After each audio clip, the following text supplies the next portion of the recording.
صلی اللہ علیہ وسلم علیکہ و آلکہ وسلم۔ صحابہ نے عرض کیا رسول اللہ اس قربانی سے ہمیں کیا ثواب ملے گا؟ جو ہم قربانی کرتے ہیں، جانور کو ذبح کرتے ہیں، خوبصورت جانور ہم ذبح کرتے ہیں، پیسے خرچ کرتے ہیں، تو ہمیں کیا ثواب ملے گا؟ میرے کریم نے فرمایا قال بكل شعرۃ حسنۃ، میرے محبوب نے فرمایا ہر بال کے بدلے میں۔ سبحان اللہ، جانور کے کتنے بال ہوتے ہیں؟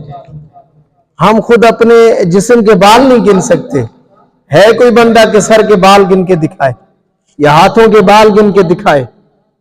تو میرے محبوب نے فرمایا قال بكل شعرۃ حسنۃ، وہ جو تم جانور ذبح کرتے ہو اس کے ہر بال کے بدلے میں اللہ تعالیٰ تمہیں ایک نیکی عطا کرتا ہے، ہر بال کے بدلے میں ایک نیکی ملتی ہے۔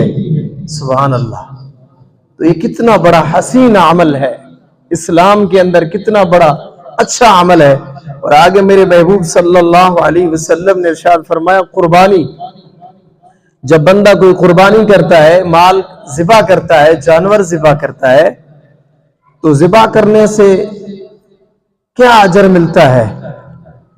تو میرے کریم آقا علیہ الصلوۃ والسلام نے ارشاد فرمایا کہ جب وہ خون نکلتا ہے ذبح کرنے کی وجہ سے جانور سے، وہ پہلا قطرہ زمین پہ نہیں گرتا، وہ پہلا قطرہ زمین پہ جانور کا خون کا نہیں گرتا، اللہ تعالیٰ اس بندے کا پہلے ہی گناہ معاف فرما دیتا۔ یعنی کہ اتنی بڑا ثواب اور اتنا بڑا اجر ہے قربانی کرنا، جو اللہ کی رضا کے لیے کرے، نہ کہ گوشت کھانے کے لیے۔ کچھ لوگ ایسے ہوتے ہیں جن کی نیت، کیونکہ نیت کا دار و مدار بھی ہوتا ہے، سب سے بڑی نیت اچھی ہونی چاہیے۔ یعنی کہ ایک بڑے جانور، مطلب گائے ہے یا بیل ہے یا بھینس ہے، اس کے اندر 7 حصے ہوتے ہیں، 7 حصے رکھے جاتے ہیں۔